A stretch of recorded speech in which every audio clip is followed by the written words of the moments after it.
biasanya jiwanya masih tertinggal di sana. Ada sosok yang lewat di sini.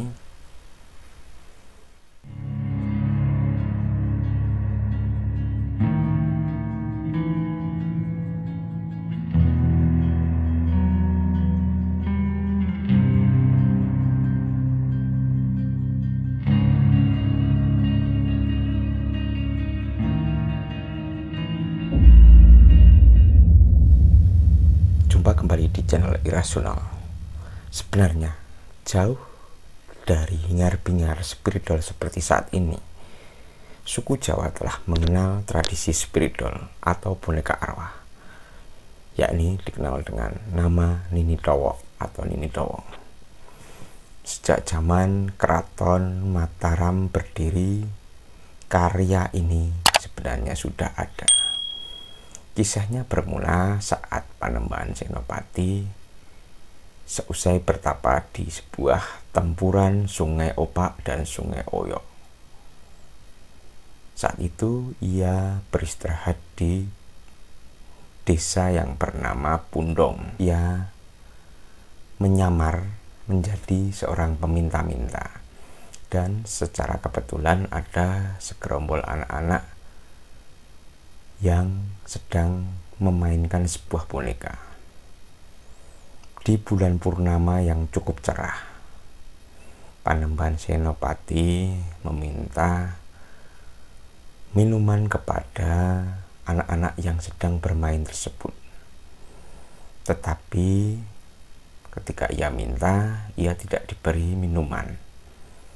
Lalu ia pun pergi. Tiba-tiba anak-anak yang bermain tadi bersorak atau merasa histeris karena mainan bonekanya bergerak sendiri tanpa ada yang menggerakkan, dan sepertinya ada kekuatan yang memang berasal dari luar boneka tersebut.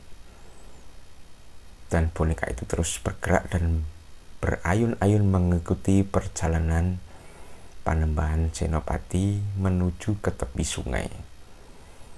Namun saat itu raja atau raja besar saat itu menghilang dari pandangan anak-anak. Sejak itu boneka jadi-jadian itu kembali tenang.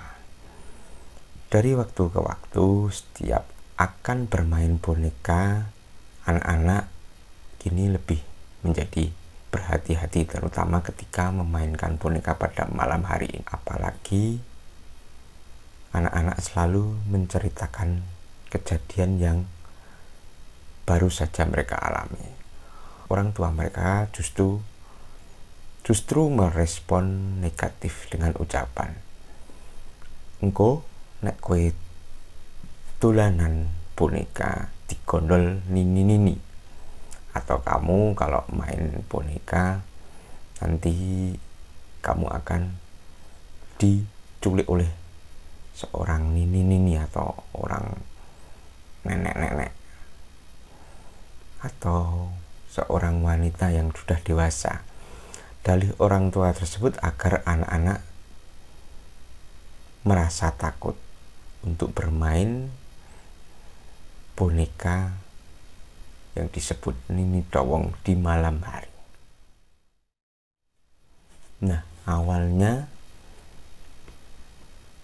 ada anggapan bahwa memainkan boneka Nini Tawong itu adalah hal yang menakutkan. Namun pada perkembangan zaman, memainkan boneka Nini Tawong ini dianggap sebagai hal yang menyenangkan karena bisa berkomunikasi dengan alam lain. Sebenarnya karya seni Nini Tawong ini mengemban nilai-nilai spiritual yang tinggi. Sewaktu itu hadirnya seni spiritual Nini Tawong ini masih menjadi hiburan belaka. Masyarakat desa yang mulai berkenalan dengan dunia roh awalnya cuman main-main saja. Mereka hanya mencari hiburan dengan cara mengundang roh dalam bentuk orang-orangan atau boneka tersebut, dan bentuknya hampir mirip dengan jalangkung. Dan permainan ini mengekspresikan terutama untuk menanyakan nasib. Semula boneka ini diberi tangan, dipasangi pensil dan kertas, dan itulah awal mula dari boneka yang kita sebut sebagai jalangkung. Mengapa namanya Nini Dawang? Nini berarti adalah nama seorang yang atau seorang perempuan, bisa dikatakan perempuan yang dewasa. Sedangkan Dawang merupakan penggambaran wajah yang sekujur tubuhnya berwarna putih.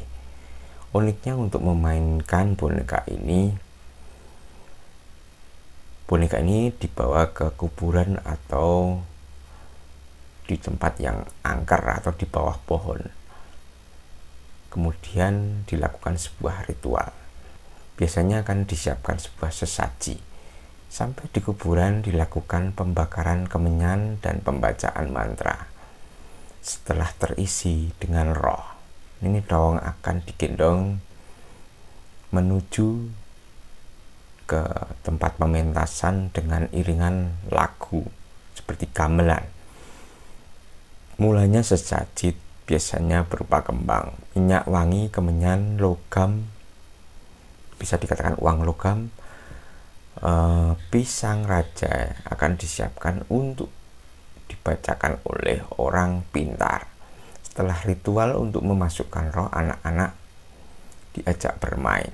Barulah boneka tersebut akan diarak. Nini Dawang ini diarak sambil dinyanyikan tembang hingga ke lokasi untuk dimainkan. Ada sepenggal lirik mantra dari Nini Dawang ini, ayo mubu bocah bajang rambute abang, yang berarti dalam bahasa Indonesia ada, mari mengadopsi anak bajang yang berambut kemerah-merahan. Ada sekitar 4 orang atau 5 orang perempuan duduk dan mereka memegangi bagian bawah dari boneka. Selanjutnya setelah roh dipanggil dan masuk ke dalam boneka tersebut, boneka mulai bergerak dengan sendirinya. Nah, pada zaman dahulu boneka ini digunakan sebagai pertunjukan atau ritual memanggil hujan. Sementara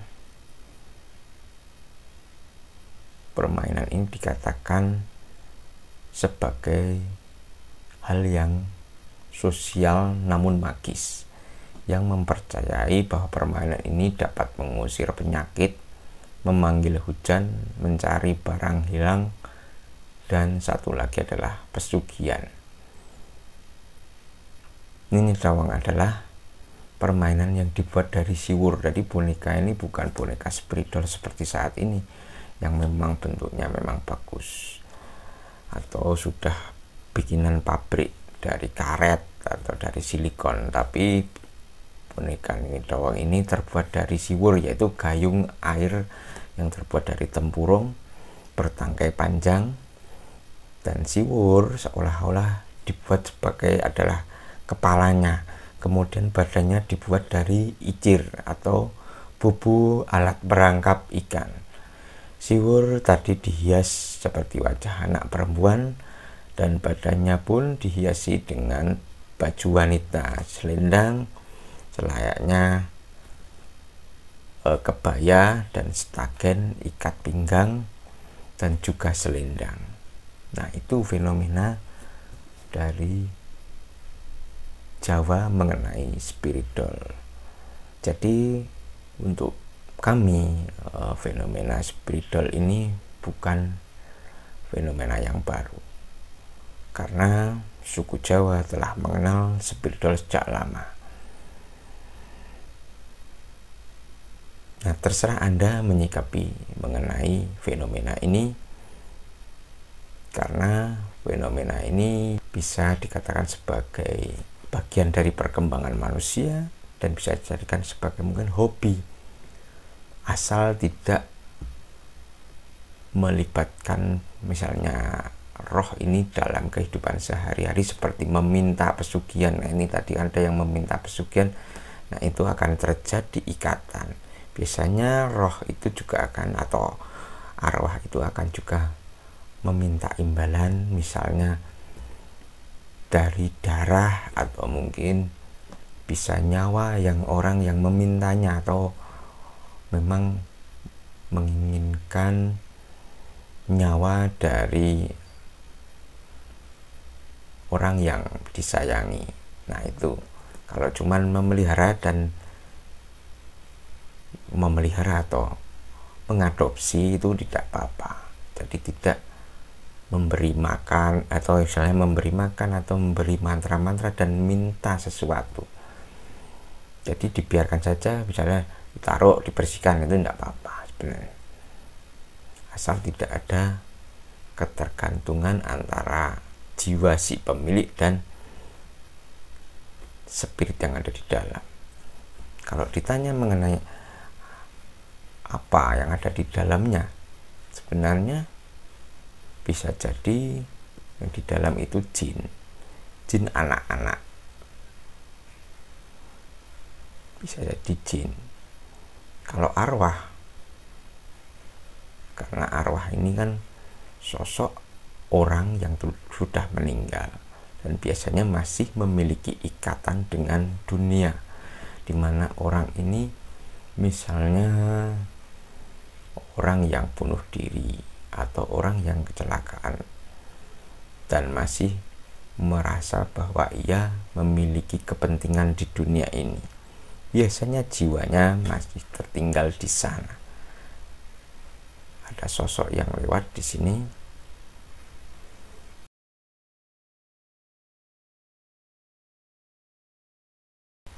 itu tadi ada sedikit gangguan, lampu jatuh dengan sendirinya. Nah itu tadi ya, mengapa spirit doll ini bisa dikatakan hal yang lumrah bagi orang Jawa, terutama mereka karena seringkali berurusan dengan hal-hal spiritual. Jadi bagaimana irasional menyikapinya?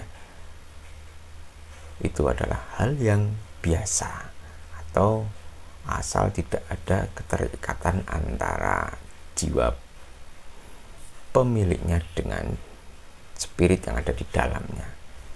Itu yang bisa kami sampaikan pada episode kali ini. Jangan lupa klik tombol subscribe, like, share, dan komen agar channel ini lebih berkembang. Sampai jumpa.